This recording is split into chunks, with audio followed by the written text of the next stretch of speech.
و حەزەکەم هەر ئاوا بە هاوڕێیانە لە سەرەتاوە دەست پێ بکەین و تا کۆتایی شەڵا کاتێکی خۆش بەسەر بەرین.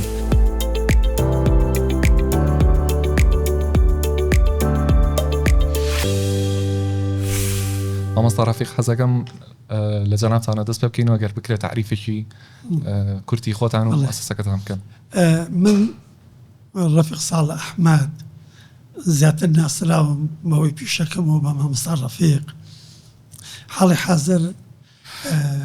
بەڕێوەبەری منکەی بەڵگاندن و لێکۆڵینەوەی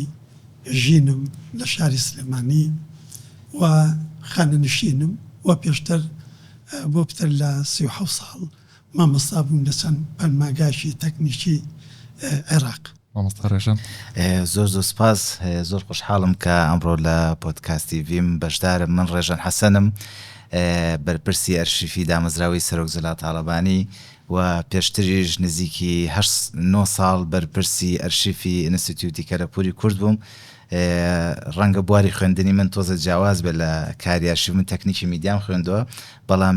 ماوەی نزیکی 11 ساڵە لە بواری ئەرشیفا کارەکەم. زۆر خۆشحاڵم کە ئەمڕۆ لە حوزوریەوە. وەڵامی حەزەکەم هۆش بڵام یعنیەمە هەرسێکمان کە لێرە کۆبووینەتەوە باسی ئەرشیف و گرنگی ئەرشیف و مێژووی ئەرشیف و ئەوانەکەین هیچ جێچێک لێمە پسپۆر نییە لەو خۆشەویستیمان و بایەقدانی زۆرمان بەم بوارە وای لێ کردوین کە ژیانی خۆمان و کاتی خۆمان و وزە و توانای خۆمان و عەقڵی خۆمان بەکاربێنین بۆ شتێکی زۆر گرنگ کە ئەمڕۆکە زۆر پێویستە بۆ نەتەوەکەمان کە لە قۆناغێکی زۆر گرنگایە، ئەویش قۆناغی نەتەوە سازیە. زۆر ڕاستە. وڵی مامۆستا ڕەفیق بەڕاستی ئەگەر بکرێ من خۆم حەزەکەم تۆزێک ڕۆڵی پرسیارکەر ببینم، هەم بە حکمیەوەی تەمەنم کەمترە و ئەدەبەنیش هەروە جوانترە و جەنابیشتان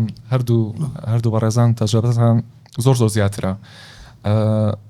دڵنیام خەڵکێکی زۆر هەیە لە کوردستانە، بۆ نمونە ئێستا جاری وایە ئێمە باڵێن خەڵکی سلێمانین خۆمان چەند ئیشێک کراوە لە بواری ئەرشیفە. ئەگەر بکرێت مامۆستا ڕەفیق هەم بنکەی ژین و هەم ئەو هەوڵانەی ترکە لە کوردستان راوە کاکڕێژان کورتێکیمان لەسەر باسکەن و ئایا بەڕای جەنابتان کە مەسەڵەن تەمەنێکی زۆرتان سەرف کردووە لە بواری ئەرشیفکردنە، ئەرشیف بۆچی گرنگە؟ ینی خۆم حەزەکەم لە زاری جەنابیشتان بیبیستمەوە. بەڵێ وەڵاهی من حەزەکەم پێش هەموو شتێک چەند زاراوەیەک هەیە ڕوونی بکەمەوە بۆ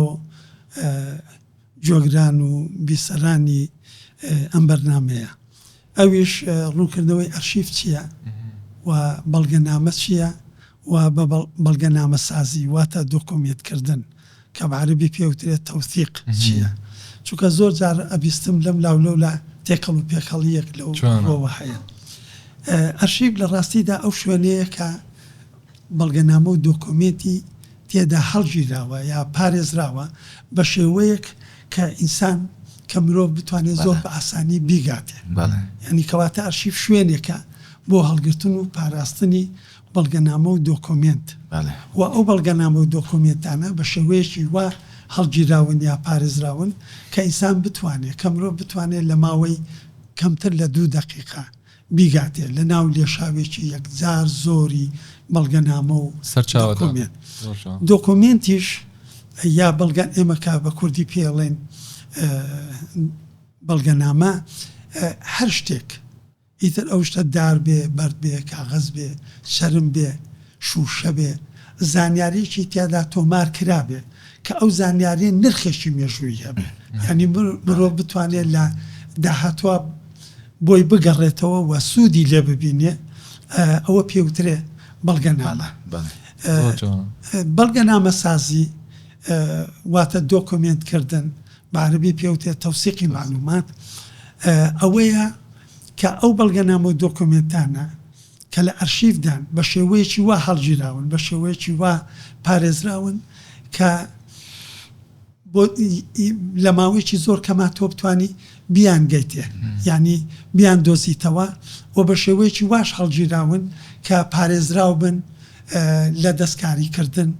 لە تێکچوون، لە خراپبوون، لە تەزویرکردن لە دزی زۆر ئەمە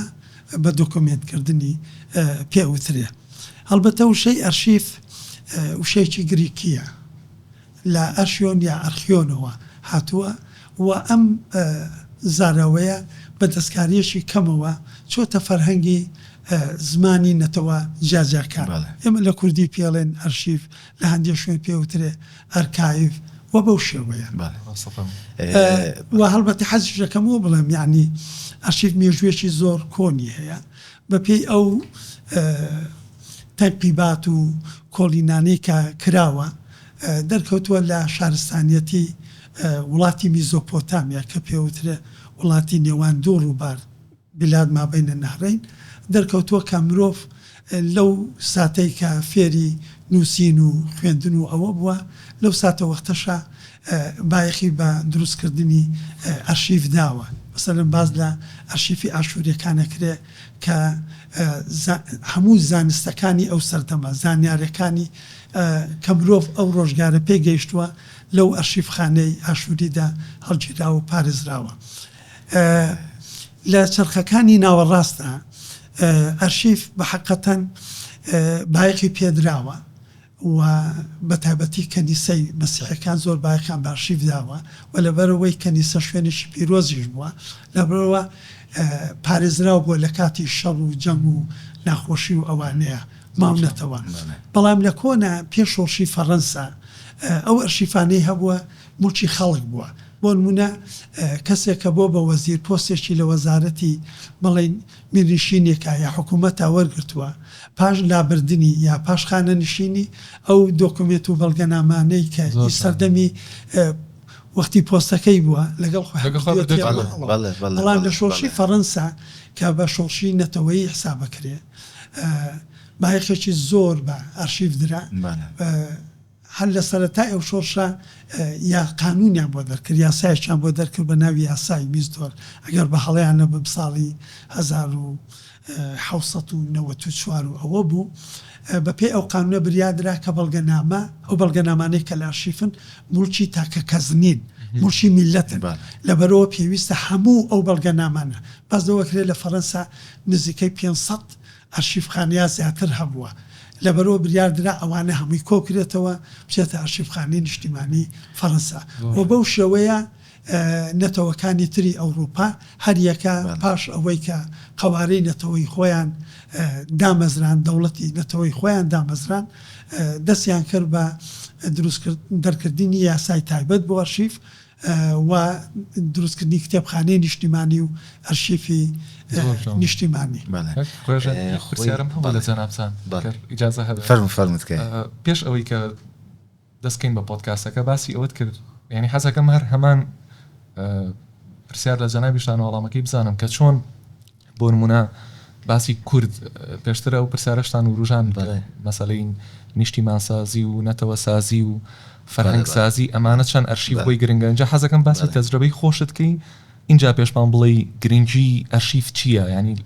بەتایبەت لە تەجربەی خۆتەوە کە زۆر کەڕاویت و بە ئیجازی مامۆستا زۆر سپاس. لە ڕاستیە من ئەمێ لەوە دەست پێ بکەم مرۆڤ هەر خۆی کاینێکی ئەرشیفیە حەزی لە شت کۆکردنەوەیە بە درێژایی مێژوو ئەم شتێ هەبوو بەڵام قۆناق بە قۆناق کە مامۆستا زۆر بە وردیشی کردەوە ئەم شتە گۆڕانکاری بەسەر هاتووە لەناو هەموو خێزانێکە هەمیشە سێرکە لەناو عایلەکانە بینی جانتایەک هەیە لە ماڵەکە کە دۆکۆمنت و بەڵگەنامە و نووسراوەکانی هەموو عایلێک کۆیە کاتەوە ئەو شتانە بەڕاستی ئەمە بابلن شتێکی شتێکە لە بەدرژایی مەژوو لەگەڵ مرۆڤ هاتووە بۆیە ئەمە حاڵەتێکە کە هەیە باسی گرنگی ئەرشیفت کرد ڕاستەکەی ئەرشیف ئەتوانین وەکو بنەمایەک سێریکەین بۆ بنەمایەکی کەلتورسازی. ئێمە لە کاتێکاڵێن ئەرشیف هەموو ئەو بابەتانە ئاگرێتەوە کە پەیوەندی با بڵێن بە ژیانی مرۆڤ لەناو کۆمەڵگاکایە وەکو ئەو وردەکاری کە مامۆستا باسی کرد.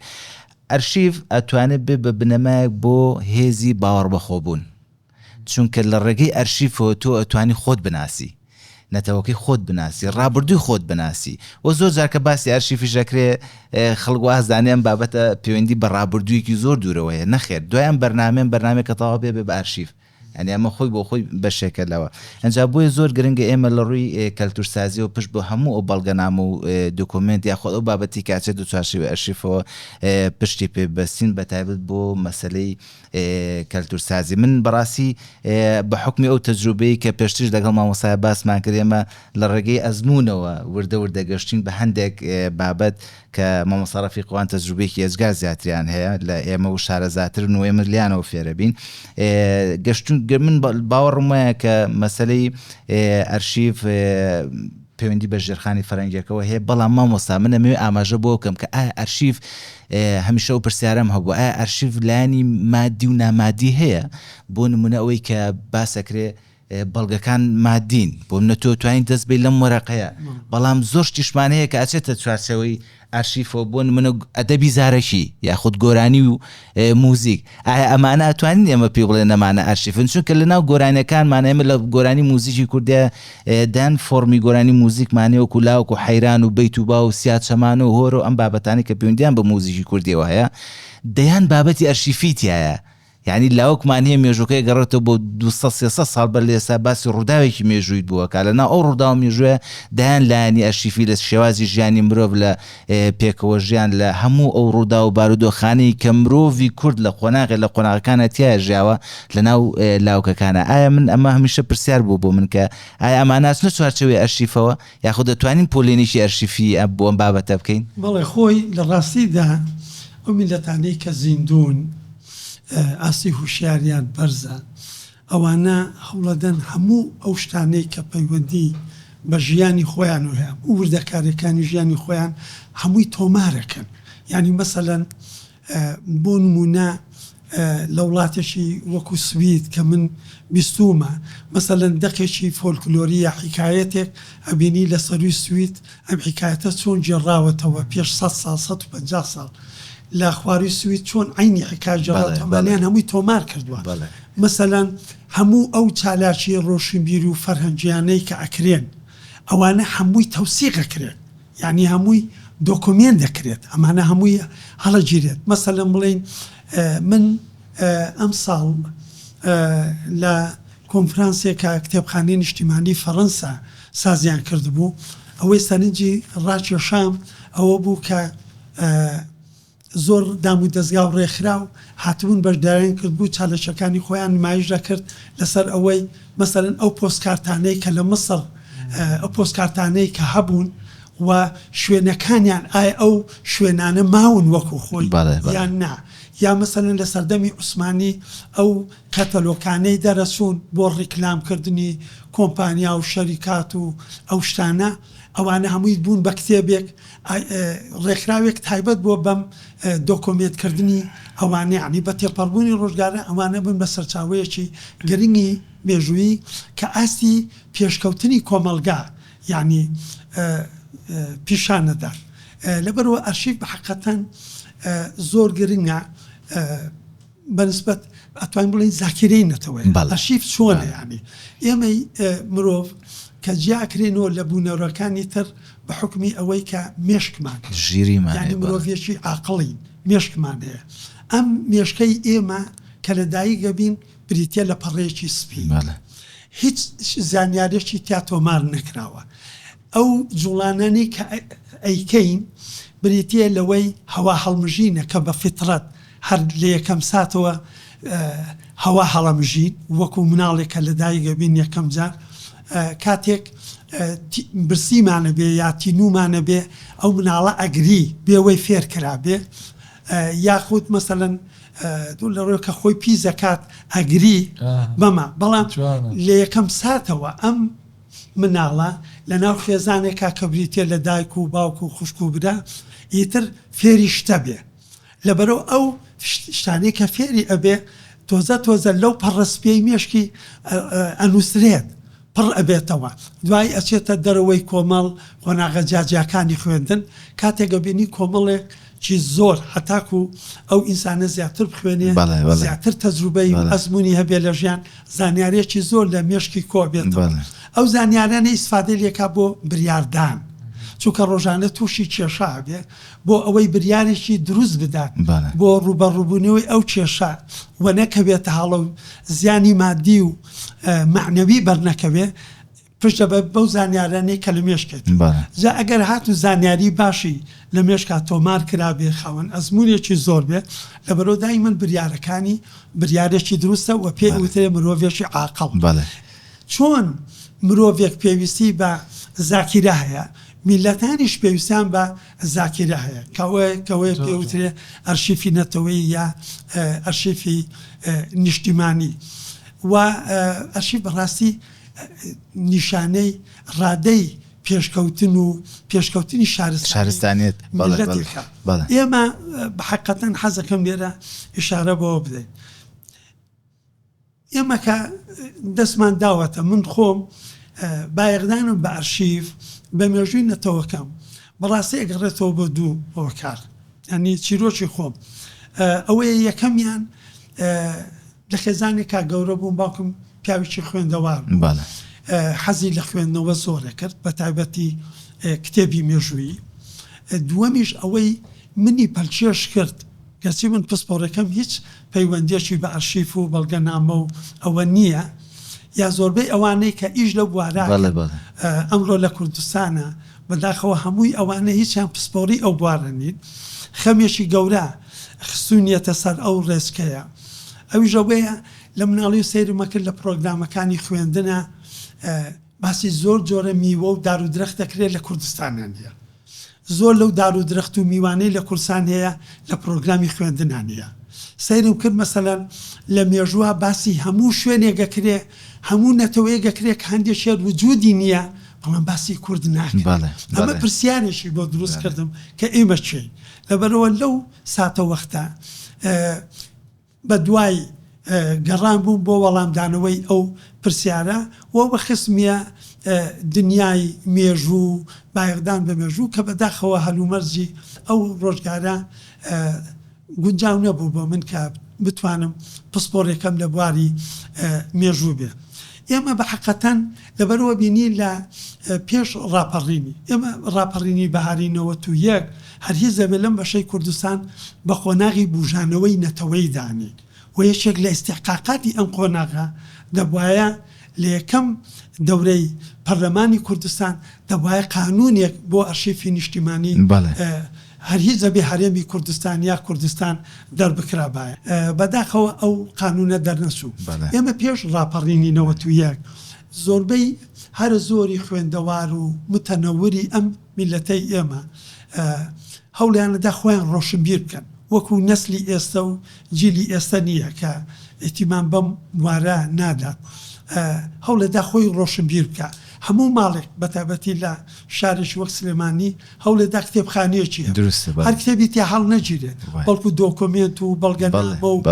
گەرچی هەلومەرجەکە زۆر سەخت بوو تۆ جاروێ لەوانەیە بەهۆی بیانێکی حزبی نەخوات هەر ماڵ و مناڵت وەخانووشت تەقت بکرێت و ئەمانە یعنی ئەوەنە لە هەلومەرجێکی سەختا بووین بەڵام هەمیشە ئەوە لە مێشکمانە بوو ڕۆژە لە ڕۆژان میلەتەکەمان ئەبێ قەوارەیەک بۆ خۆی دروستە و ئەو کتێبخانەی ئێمە هەمانە بەڵکو ببێ بە نەواتێک سوودی لێ بنرێ بۆ دروستکردنی کتێبخانەی نیشتیمانی کوردستان یا ئەرشیفی نیشتیمانی کوردستان جا مامۆستا من زۆر حەزەکەم ئەو گفتوگۆکانمان زۆر ئەوە بۆ گەرم و گوڕ بۆ حەزەکەم باز لە بابەتێ بکەین ئەویش مەسلەی شێوازی کۆکردنەوە و یاخود با بڵێن ئەو بنەمانەی کە ئیشی لەسەرەکرا حەزەکەم زۆر بە خێرای ئەزمموی خۆم لەسەر ئەو بابەتە باس بکەم من لە ڕاستیە شێوازی کارکردنی من هەر لە سەرەتاوە بەو شێوەیە بووە کە سێ بنەمای سەرەکیم داناوە لە کاری ئەرشیفا یەکەمینیان بریتێ لە کۆکردنەوە ئەمەم بە خاڵی سەرەتا و دەستپێک داناوە زۆریش گرنگەوە ئەگەر تۆ کۆی نەکەیتەوە هەڵی نەگری بەڵێ یعنی معڕەزە بۆ لە ناوچوون و بەڵێ بێگومان ئەمە خاڵ یەکەمە جا ئەم وردەکارێکی ئێجگار زۆری تیالەوەی تۆ چۆن کۆیەکەیتەوە ئەو ڕێگانە چین کە تۆ کۆیەکەیتەوە خاڵی دووەم بریتە لە ئەرشیفکردن یاخود با بڵێن پاراستنی ئەمەش چۆن ئەی پارێ هەڵگرتن و پاراستنی چۆن ئەی پارێزی ئەمە خاڵێکی ترە کە ئێستا خۆشبەختانە لە ڕێگەی تەکنۆلۆژیای سەردەم زۆر بە باشی توانرێم بەرهەمانە بپارێزرێ. خاڵی سێم بریتێ لە پەرەپێدان. ئێمە هەموو ئەم شتانەمان کۆ کردو و چی لەکەین بۆچی کۆمان کردوێتەوە ئەمە سوودی لێ بەڵێ بێگومان یەکێک لەو شتانی کە مامۆساش باسی کرد یادەوەریە ئێمە لە ڕێگەی ئەو ئەرشیفۆ توانین ناسنامەی نەتەوەی خۆمان بناسین و باوەڕمان بخۆمان بێ و ئەو با بڵێن یاسایی کە بە درێژایی مێژوو لە ڕێگەی داگیرکەرانەوە بەسەر ئێمە سەپێنراوە هەمیشە تاکێکی خۆ بە کەمزان لە ناو کۆمەڵگای کوردیا دروست بوو لە ڕێگەی ئەرشیفی نیشتیمانی و تۆ توانی ئەو هێزی باوەڕ بەخۆبوونە بۆ خۆ دروستکەیتەوە. ئەم سێ بنەمایە بەڕاستی سێ بنەمای کارکردنی من بۆ یەکێک لە خاڵە گرنگەکان لە مەسەلەی پەرەپێدانە ئەوەیە کە تۆ جارێکی تر کەلتوری خۆت بە کۆمەڵگاکەی خۆت بناسیێنیتەوە. بەداخەوە ئێستا دابڕانێکی گەورە دروست بووە لە نێوان جیلی تازە و ئەو بەرهەمە کەلتوری و ئەرشیفیانەی کە لە ڕابردووە هەبوو چۆن ئەمە جارێک درەخیتەوە ناو کۆمەڵگا ئەمەش دیسان پەیوەندی هەیە بۆ لایەنێک کە پێوتێک کەلتور سازی و ئەم ناوەندە ئەرشیفیانە یاخود ئەم بابەتانی کە پەیوەندی بە بەڵگەنامە و دەستنووسەکان کە پەیوەندی بە مێژووی کورد و کوردستان و تاک بە تاکی کۆمەڵگای کوردیەوە هەیە ئەبنە سەرچاوی زۆر گرنگ کە لە داهاتوە وەکو توێژینەوەی زانستی خوێندکارەکان لە زانکۆ و پەیمانگەکانە سوودی لێ بێنن کە ئێستا خۆشبەختانە بنکەی ژنێکێکە لەو شوێنانە بۆتە سەرچاوێکی ئەزگار گرنگ بۆ توێژەری ناوخۆیی و بیانیش و لەو ڕێگەیەوە تو ئەتوانی لینکێکی گرنگ دروستکەی لە نێوان توێژەرانی ناوخۆ و توێژەرانی بیانی و ڕەوینەوەی ئەو بۆ چوونە خراپەی کە بە درێژایی 100 ساڵی ڕابردوو لەسەر کورد هەبووە کە کورد بێمێژووە کە کورد بێ شارستانیت بووە کە کورد چی ئەمەی کە ڕۆژهەڵات ناسەکان هاتوونەتە ئەم ناوچێ و هەندێکیان بە ئامانجی سیاسی هاتوونەتە ئەم وڵاتە مامۆستا زۆر شارەزاترە چونکە چوومەتە لای دەهەن بەڵگەنامەی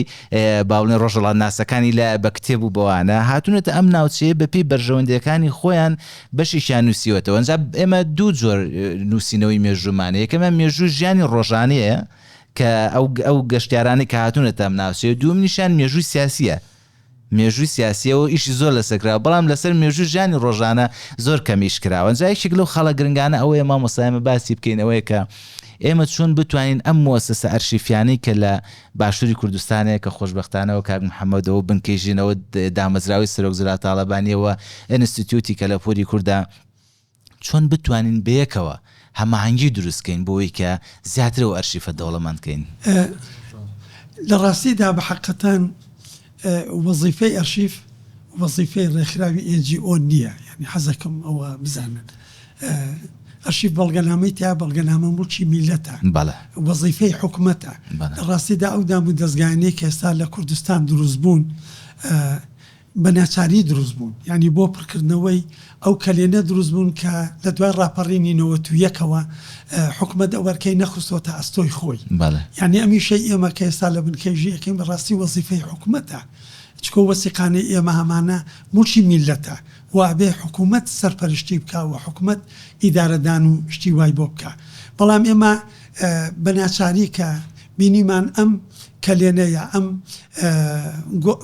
بەیدانە لە ڕۆشنبیری و بواری زانستی هەرێمی کوردستان کە نەزان کۆکانمان نەوەزارەتی ڕۆشنبیری نەوەزارەتی خوێندنی باڵا نەوەزارەتی پەروەردە ناتوانی پڕی بکەنەوە ئێمە بە ناچاری دەستماندا. من حەزەکەم ئیشارە بۆ بدەم ئێمە لە دوای ڕاپەڕین زۆر هەوڵماندا نەک ئێمە کۆمەڵی خەمخۆری وەکو ئێمەمانان کە ئەرشیفی نیشتیمانی کوردستان دروست بێ ئەوە بوو لە ساڵی 98 حەزەکەم ئەوەیە کە خوالی خۆش بوو مەحمووی مەلا عیزەت بە حکمی و پەیوەندی کە هەمبوو لەگەڵیە کە باسی ئەوەم بۆ کرد لە دوای سیوێکی ئاب بەداخێکی زۆر گرانەوە ئەرشیفێکی زۆر فەوتان زۆر دڵگرانی وەکو چۆن لە ڕاپەڕینی بەهارینەوە تو یەکیشە هەموو ئەرشیفی دام و دەستگاکانی حکومەت سووتێنران و فەوتێنران کەمی نەبێ لە سووتاندن ڕزگاری بوو. ئەوە وای لێ کردین کۆمەڵی کەس ئەرشیفی نەتەوەییمان لە شاری سلێمانی لە ئیدارەی سلێمانی دروست کرد. ئەو زاتە ئەوە بوو بریارێکی لە ئیدارەی سلێمانی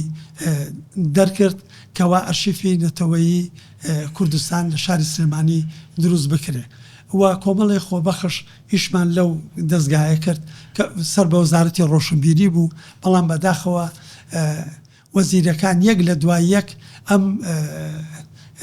دەستگاییان فەرامۆش کرد و وای لە هات ئێمە پتر لە 30 تەن ئەوراقمان کۆ کردەوە و ئێستا لە یەکێک لە دایرەکانی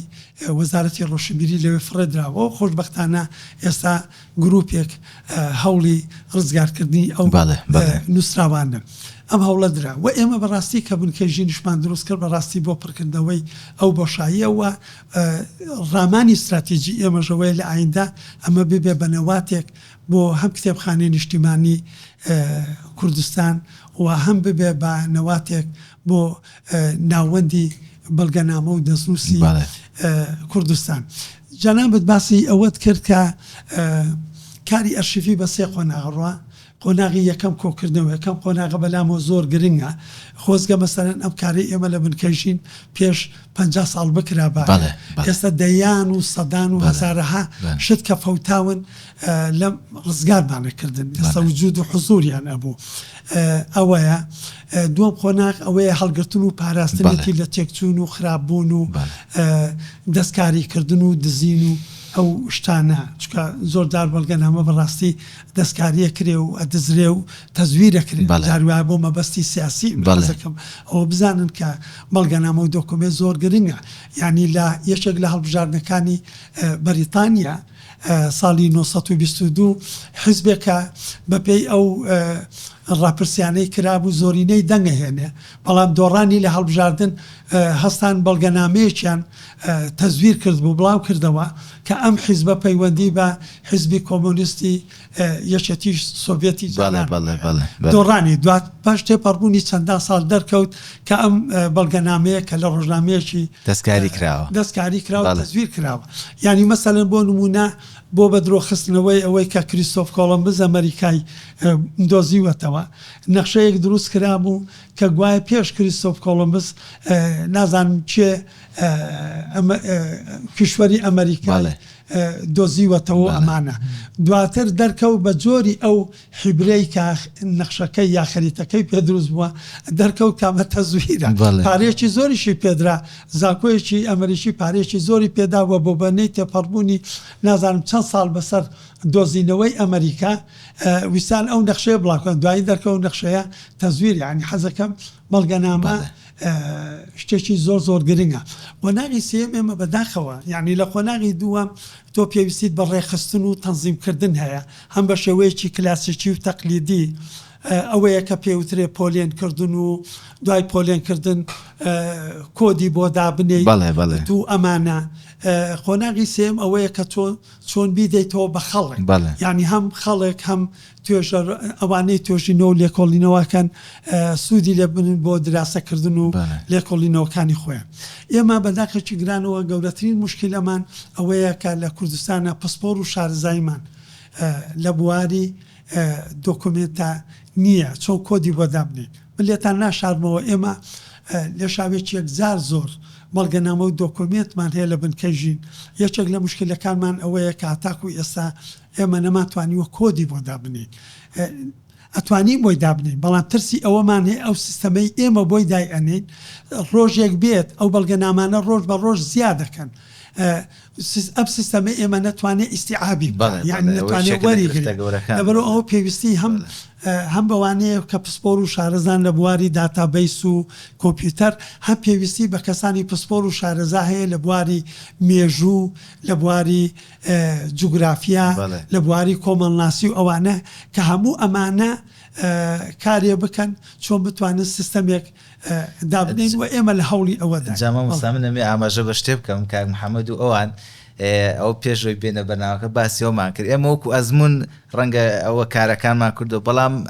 ئەم کاک محەممەدوان وەکو ئەوەی کێسە زۆرتر بەرکەوتنیان لەگەڵ تەکنۆلۆژیا ئەوە هەیە ئەوانە و کاریان کردو تقریبان وەزەم وێبسایتێکتان دروست کردو ڕژان کە مامۆستا قسەیە کرد بەڕاستی منش بیرم لەوە ئەکردەوە خۆی مامۆستا ئێمە چونکە جاریوە لەناو ئەرشیفین ئێستا زۆر کات کە ئەچمە خزمەتی مامۆستایان مامۆستا صدیق ياخذ مثلا مامۆستا محەممەد علی قەرداغی یان مثلا دکتۆر هێمن ئەو ڕۆژە هێمن خۆشناو یان خود چەنەها سەربازی ونی جددی کە لەم بواری ئەرشیفە ئیشەکەن حەزەکەم ئاماژە بە چەند شتێک بکەم چەند خاڵی. یەکەمیان هەوڵی باش دراوە لە بواری ئەرشیفە بەڕای من، بەڵام ئەم هەوڵە باشانە یەکەم پەرتەوازن، دووەمیان لەسەر ئاستی تاکە کەسین یاخود وەکو مامۆستا فەرمووی لەسەر ئاستی مؤسساتی تایبەتن کە ئەمە بەڕاستی ئەبێت چەترێکی حکومی هەبێ ئەمانە گۆکاتەوە. ئەمە یەک. دوو، ئێمە یەکشت زۆر غەڵەت تێگەشتوین لە سێکتەری کولتوری و سێکتەری هونەری لە کوردستانە بەعام، وا ئەزانین ئەم سێکتەرە سێکتەرێکی هەرزانە، یعنی وا ئەزانین کەمی تێئەچێت ئەرشیفە هە لەولا داینێ لە کاتێک ئێستا من خۆم بۆ منە خوێندکار بووم لە قەتەر، یعنی جاری وایە پارێکی زۆر ئەدەن بە یەک دەستخەت، پارێکی زۆر ئەدەن بە یەک پارچەی مێژوویی بۆ نمونە، لەبەرەوە ئەبێ بڕیار بەدەستانی ئێمە دەوڵەمەندەکانی ئێمە و ئەو کەسانی کە لە دەرەوەی کای ئەرشیفن گرنگی ئەرشیفیان بۆ دەرکەوێت تاکوونێ هەماهەنگی مامکەن، چکە ئێمە بەڕاستی ئێستا کەسێک وەکو مامۆستا ڕەفیق جەنابتان بۆ نمونە، یعنی ئەو هەموو هەوڵە ئەرشیفیانی کە ئەدرێت لە کوردستان ئەستا بۆ منە لە هەولێر ئەرشیفخانەیەکی مەسیحیەکان هەیە بۆ منە، هەموو ئەم هەوڵانە ئەبێ گرنگیدانێکی گشتی هەبێ، دانپیادانێکی گشتی هەبێ کە ئەمە بە بەهادار ڕاگرێ. ئەمە خاڵێکی تریشان ئەوەیە کە ئێمە مەترسی زۆر لەسەر ئەرشیف هەیە، یعنی ئەبێ وەکو حاڵەتێکی تەواوی سەیری ئەرشیف کرێ بەڕای من. ئێستا مەسەڵەن من کەسانێکە ناسم کە خۆم ئەرشیفەکەیم بینیوە و توێتی کەسی تر غەیری تۆ نەیبینیوە، مۆرانەتی یاوە و ئەوکو مامۆستاش فەرمووی ئێمە سەرچاوی مرۆییمان نییە، یاخود جاری وایە مختبەری باشمان نییە کە بە شێوازێکی تەخەسوسی ئیشکا لەسەر زیندوکردنەوە ئێمە مەترسیەکی زۆر گەورەیە و هەروەها ئێمە کە بیر لە ئەرشیفەکەینەوە بەڕاستی دووبارە ئەبێ بگەڕێنەوە بۆ سیاست، بۆ حکومداری. بەڕای من ئەم عەقلێتە بێت دروست ببێ لە هەر شوێنێکی کوردستانە بێتانانە دەرەوەی کوردستانیش بۆ منە من چوم بۆ کتێبخانەی جەمال نەبەز لە ئەڵمانیا کە کتێبخانێکی زۆر جوانیانێ ئەرشیفی زۆر باشی یەک دنیاشتی کۆ کردوتەوە جەنابتان وازانم ئەگەتان ڕۆشتن. یەک شتێ زۆر گرنگە هەموو وەبەرهێنانێک لە بواری کللتوریە مای دەستخۆشیە دروستە، ئیتر ئەحمەدەیکا مەحموودەیکا ئەیکا ڕەشەیکا ئەبێ دەستی ماچکە ئەبێ زۆر سپاسی بکی ئینجا و ئەبێ دانی پیابنی تاوەکوێت تەرژیع زیاتر تەرژیع ببن. ئەمە خاڵێکی تریشیان من یەک پرسیارەمەیە لە هەردوو مامۆستا بەڕاستی. ئێستا ئێمە من وەکو گەنجێک با بڵێن کە وەکو تەجربەیەکی کەمترم هەیە، هەرچەنە بۆ نمونە ئەرشیفەکەمان نەتوانم بڵێم لە ڕووی دیجیتالی و زۆر پێشکەوتووە، خەڵکێکی زۆر حتا لە ئەڵمانیا لە ئەرجەنتین لە ئیسپانیا مەسەڵەن داخلیە بن. ئەو خاڵی کە زۆر گرنگە دوای ئەو سێ خاڵە بەڕای من یاخود لە سێم خاڵا بوو ئەوەی ئەرشیفە بێ بەردەست بێ بیستمەوە باسکە ئاسان دەستت پێی بگە. ئێمە تەسەوڕەکەم فەزای دیجیتالی فەزایەکی زۆر باش بێ بۆ فەراهەمکردنی ئەمە. یەک پرسیار زۆر لەلام کەڵەکە بوو، باش ئێمە کە ئەم ئەرشیفە جیاوازانەمان هەیە پەرتەوازەیە، ئەگەر مەسەڵەن بە ئاسایەکی سەحری بڵین کەسێک ئەلەویا بکەین بە وەزیری ڕۆشنبیری بۆ نمونە، وەزیری ڕۆشنبیری و لاوان بۆ نمونە کار بەدەستێک بێ بۆ نمونە بە قوت بێ هێزێکی هەم حکومی هەبێ هەم مادی. ئەرشیفی نەتەوەی نیشتیمانی چۆن ئەکرێت دروست کرێ لە کاتێکە ئەرشیفەکانمان پەردەوازن باگراوندی پەردەوازەشیان هەیە. هەستەکە من پرسیارێکە هاڵێت elephant in the room ئەو فیلەی کە لە ناو ژوورەکەیە. وەڵاهی ئێمە حەقەتەن کاتی خۆی سەردانی دواخولی پەرلەمانمان کرد، من و مامۆستا سەردانمان کردن گرنگی ئەرشیفمان بۆ باسکردن، وتمان بەڕاستی زۆر عیبە ئەوە چەند خولیەشی پەرلەمان هەیە هەتاکو ئێستاوە قانونێکتان دەرنەکردووە. باشە ئەم هەموو دەوائر و وەزارەتە ئەوراقیان هەیە بە تێپەڕبوونی ڕۆژگار ئەم ئەوراقانە بە کەڵکی دایرە نایەت ئەبێ بچێتە ئەرشیفی نیشتیمانی. ئەمە هەمووی ئەفەوتێنرێت. من زۆر یعنی ناڕەحەت دەبم بەوەی کابیستم فڵان دایرەیە فڵان شت کە ئەزانم قیمەتی بەڵگەنامەکانی ئەو دایرێت چەند گرنگە بۆ ئایندەی ئێمە، یعنی بۆ داهاتووی ئێمە ئەبینی ئەیفەوتێن یا لە شوێنم نییە و ئەو ئیزبارەیە ئەو دۆسیە ئەو سجلە بە کەڵکی من نایە. لەبەرەوە زۆر هەوڵمان زۆر لەگەڵدان خۆشبەختانە بە پیر بانگوازەکەی ئێمەوە هاتن ئەو بۆ شۆپیشان کرد قانونیشان دەرکردووە کەچی ئێمە تێبینیمان هەبوو لەسەرە زۆر ڕوونکردەوەماندانێ لەسەرەوە ئەو قانونە دەرچوە بەداخەوە تاکو ئێستا ئەو قانونە جێبەجێ نەبووە چکە ئەو قانونە جێبەجێکردنی ئەو قانونە بەڕاستی پێویستی بە بودجەیەکی کراوەیە پێویستی بە کەسانی پسپۆر و شارەزایە کە بەداخەوە ئەمڕۆ لە هەرێمی کوردستان پۆست و ئەو دام و دەستگانە هەمووی بە حیزبی کراون و ئەم دەستگانە لە سەروی حیزبن یعنی نابێت بواری کەلتور ئەبێ کەسی پرۆفشناڵ و تایبەتمەند بێنی لەو وارە ئیش بکە نابێ بەڕێوەبەرەکەی کابرایەکی حیزبی بێ بەس هاتوبێ بۆ وەرگرتنی ئیمتیازاتی ئەو پۆستە لە کاتێکە ئەو فڕی بەسەر ئیش و کارەکانی ئەو دەستگایەوە باشەماسایەک پرسیاری تریش دخوا ئێستا بڵین ماوت مدتێکی تر دوور لە سیاست بەس بۆ نمونە من پەرلەمانتارێکم نەبینیوە مەسەلەن بانگەشە بکە بڵێ من کە چوومە پەرلەمان هەوڵی دووبارە بەسەرچوونەوەی یاسای ئەرشیفەکەم مەسەلەن و هەروەها گلەیەکیش لە ڕای گشتی کە ئەگەر مەسەلەن پەرلەمانتارێک باسی یاسای معقولکە خەڵکەکە بەشی ئەوە هۆشداری هەیە کە بڵێ وڵا ئەمە پەرلەمانتارێکی باش لە خراپجێ ئەەکەمەوە بۆ نمونە یعنی مەسمێت حتا لە حملەی انتخاباتیشە مەسائلی کولتوری زۆر کەم ئاماژەی پێ ئەکرێ شتێک هەیە پێوترێت سیاسەتی کەلتوری ئەوە زۆر جار باسیەکەن بەڕاستیەوە فراغیشی گەورەیە مامۆستا لە وڵاتی ئەرشیفیشەچێتە چوارچێوە سیاسەتە کەلتوری کە بەڵێ بەداخەوە ئاسی و شیاری و ڕۆشنبیری هەم سیاسیەکانی ئێمە لەو ڕۆوە بەداخەوە زۆر نزمە ینی هەر بەشتێکی بە زۆر بە کەمالی تەماشاکرێ و ئەهەمیەتی ئەرشیف و ئەوە نازانن وڵاتانی دنیا زۆر تیمان بەم بوارە ئەدەن مەسەلەن دەستنووس ئێستا مەسەلەن بڕۆ لە بریتانیا لە فەڕەنسا یان تەنانەت دە وڵاتانی دەوروپشتی خۆمان چەند ئێتیمان بە کۆکردنەوەی دەستنووس دەدەن پارۆپۆلێکی زۆری بۆ تەرخانەکەن ینی هەندێک دام و دەستگای سەربازی لە وڵاتانی دراوسەی ئێمە بەشێکی تایبەتی هەیە بۆ شوێنەواری مێژووی بۆ دەستنووس و بەڵگەنامە و ئەو شتانە ئەم شتانە زۆر گرنگن وڵاتێکی وەک ئیمارات کە هیچ مێژوویەکی نییە کەلتورێکی وەهای نییە بڕۆ بزانە ئەمڕۆ کە چەند ئیتیمان بەوە ئەدا مەسەلەن ئەوەی لە قەتەر دروست کراوە وەکو کتێبخانەیەکی گەورە کە سەدان ملیۆن دۆلاریان تا سەرف کردووە هەرچی بەڵگەنامە و دۆکۆمنتی بریتانیان هێناوە ئەمام و سەرچاویان هێناوە و چەند ئێستا بەهۆی ناسەخامگیری وەزعی ئەمنی و سیاسی لە وڵاتێکی وەک ئێمە لە عێراقا یا لە شوێنە چۆن ئەبینی قاچاقچی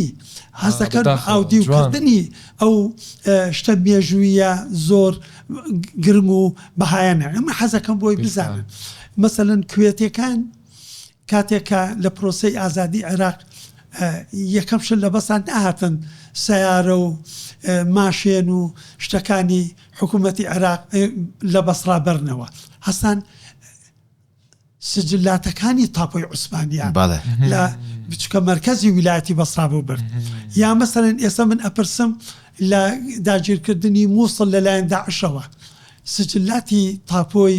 مووسڵ ئێستا لەکوێیە براوتەوە بۆ تورکیا ئەمانە زۆر گرنگە حەق و حقوقی خەڵکی تایە مەسەلەن من لە سجلاتی تاپۆی سەردەمی عوسمانی سلێمانی لەوانەیە چێ بڵێ جاوە قیمەتی مێژووی چییە تەسەور ناکە چەند قیمەتی تایە هەر دێکانی مەسەلە بۆ نمونە من ئیساڵی 1970 هەڵەبجە و شارباژێرتان بۆ بازەکەم یەک بێشی ئەو دیانەی لە ڕۆژگارە هەبوو چەند ماڵن چەند سەرمەڕیان سەد بزنیان چەندیان نێرن چەندیان مێن یعنی داتا و معلوماتێکی ئەمەندە گرنگی هەیە بۆیەوەی مێژووی کا لە سەراری ئابووری باری کۆمەڵایەتی ئێمە ئێستا برادەرێکمان دکتۆراکەی لەسەر شاری سلێمانی لە سەردەمی عوسمانی دۆکومنتی ئەمەندە کۆ کردو تۆشتی سەیسەی لەسەر سلێمانی کە ئێمە هەر ناشی زانین مەسەلەن شتی سەیسەر کە لەسەر مەسەلەن شەلوانێ لاتان زۆر سەیر بێ کە ئەو جۆرە تفەنگەی مارتینەی کە لە سلێمانی دروست کراوە بە پێی راپۆرتی والی مووسڵ کە بەرزی کردوتەوە بۆ حکوومەتی ئەسانە لە ئەستەمبۆلە ئەڵێ ئەگەر باشتر نەبێ کەمتر نییە لەو چەکەی کە لە ئەوروپا دروست دەکرێت یعنی ئەم زانیادانە لای ئێمە هیچی تۆمەر نەکرێت تۆ ئیشارەت بە شتێکی زۆر گرنگدا ئەویش مێژووی زارەچیە کە بەداخەوە ئێمە ئەو لایەنەمان فرامۆش کراوە بەداخەوە. سەردەمی ڕابردووە زۆربەی خەڵک نەیبەراوە شت بنووسێتەوە لە ترسی ئەوەی بەهۆی ئەو نووسینەوە هەر خوێنەواریش زۆر کەم. ئێستا مێژووی ئێمە لە سنی خەڵکای بە تایبەتی ئەوانەی بە تەمەنن ئەوایە لە زانکۆکانی ئێمە. من خۆم یەکێک لە سەرۆکی زانکۆکان بە حکومێەوەی ڕەفیقم بوو بۆ پیرۆزبایی چوومە لای یەکێ لەو شتانەی وتم کاکە زۆر گرنگە دکتۆر مێژووی زارەکی بخرێتە پرۆگرامی خوێندنەوە. هەتاوتی من فێردینان کە دۆستی کوردە و پسپۆریشە لەسەر کوردوەمانە نەمساویە وتی ئەویش وەڵا لە سەردانی وڵاتی ئۆتریش نەمسایە وتی باسی ئەم نقطەی کردووە. یعنی وتم لە زیاتی تەلەبەیەک مەشروعێکی بەحسیە دەنێ کە مەسەلەی بەحث زۆر قورسە بە تایبەتی بۆ تەلەبەی بەکەلۆرەسی ئێمە بەڕاستی زۆر ئاستەمە لە زیاتی ئەوەی بدەینێ بەشغوڵی ئەوەی بێبێن لەم لاولەو لە کۆپی پەیسی نەقلی بکە با بە خەڵکی دێکەیەتی بابێت شتێکمان لەسەر دێکەی خۆی بکە کەی مەکتەب چۆتە دێکەیان کەی ناوەندێکی تەندروستی کراوەتەوە خۆی هەم کۆبێتی خەڵکەکە چۆن بووە جارات چۆن بووە پێشەوەی دێکیان داگیری ئەوانە بەداخەوە ئەو شیانە نەک لە ناو خەڵکی ئامی ئێمەیانە لە ناو ئینسانە ئەکادمیەکانیمان بە تایبەتی ئەوانەی لە دەسەڵاتن ئاسی هوشیاریان لەو ڕۆوە زۆر نزمەوە بەوە زیانێکی گەورە بە دۆزی ڕەوای میلەتەکەی. کەواتە مامۆستا کاک محەممەد ماتوانین بڵێن لە بابەتی ئەرشیفا پێویستمان بە دروستکردنی ڕوویایەکی نیشتیمانی هەیە. یعنی ئەگەر بە ڕوویایەکی نیشتیمانی کار نەکەین کەواتە ئێمە ناتوانین بگەینەوە ئامانجەی کێسا باس کرا. خاڵی دومینیان من ئەمێ ئاماژە بە شتێ بکەم لە دامەزراوی سەرۆکزەلا تاڵەبانی ئەو ڕوویان نیشتیمانیە بەدیەکرێ و خاڵی دوم دروستکردنی کادرە چۆن ئێمە بتوانین ئەو کارمەندان یاخود ئەو کەسانی کە لە بواری ئەرشیفاکارەکەن خول و ڕاهێنان ببینن سەرچاوی مرۆیی دروستکەین کە خۆشبەختانە هەر لە دامەزراوی سەرۆکزەلا تاڵەبانی کار لەسەر ئەو لایەنە ژەکرێت کە دەوراتمان هەبێت لە دەرەوە ئەوانە و خاڵێکی تر کەمی ئاماژەی پێ بکەم لە قسەکانی مامۆستاوە ئێمە دوو جۆر ئەرشیفمانەیە هەم ناوخۆی هەم دەرەکی.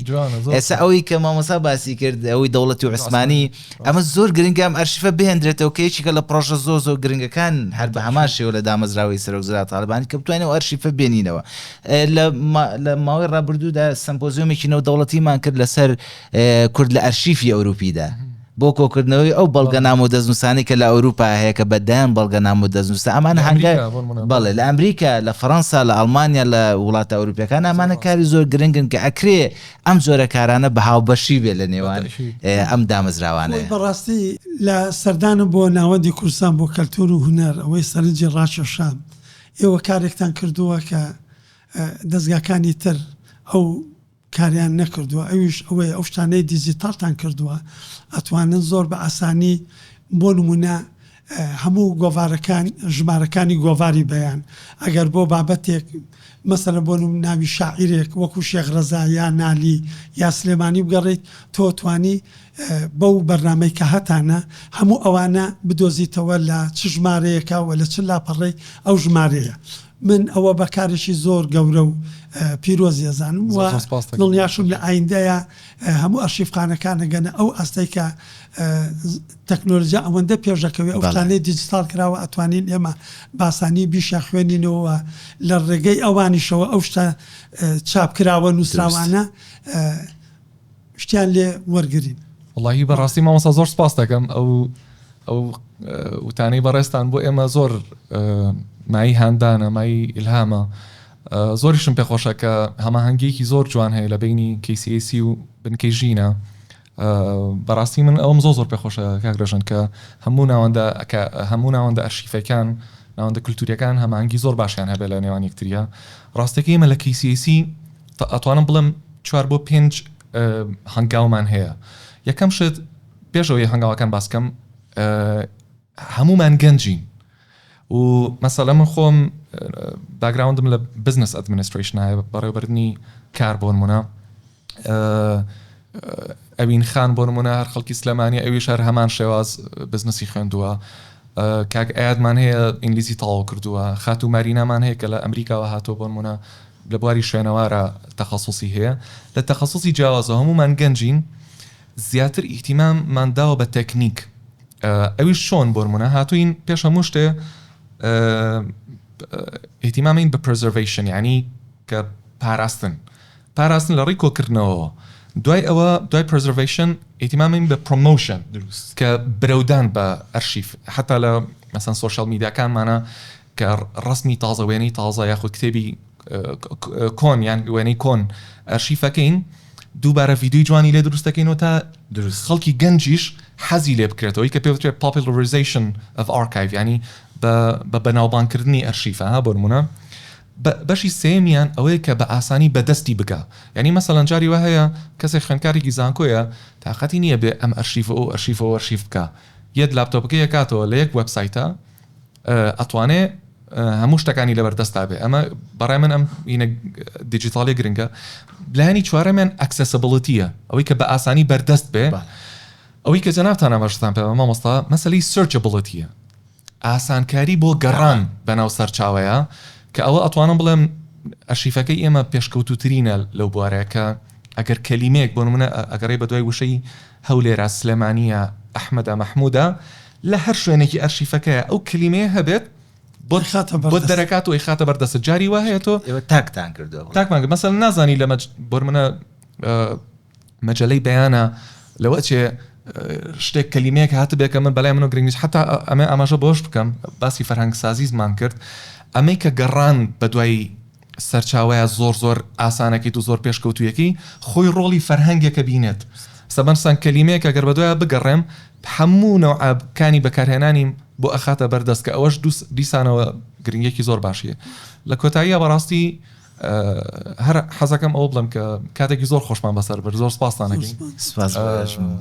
زۆر پێخۆشحاڵم بەڕاستی زۆر سپاسی ڤم فاوندیشن و ڤم پۆدکاست دەکەین هەمومانی کۆ کردو لێرە لە بێگومان هیوادارین بتوانین گفتوگوی زیاتر هەبێ و خەڵکی گشتیش و کاربەدەستەکانیشمان گرنگێکی زیاتر بدەن بە ئەرشیف ئەو کەسانەشی گەلەباری ئەرشیفە ئیشەکەن بەڕاستی زۆر سپاس.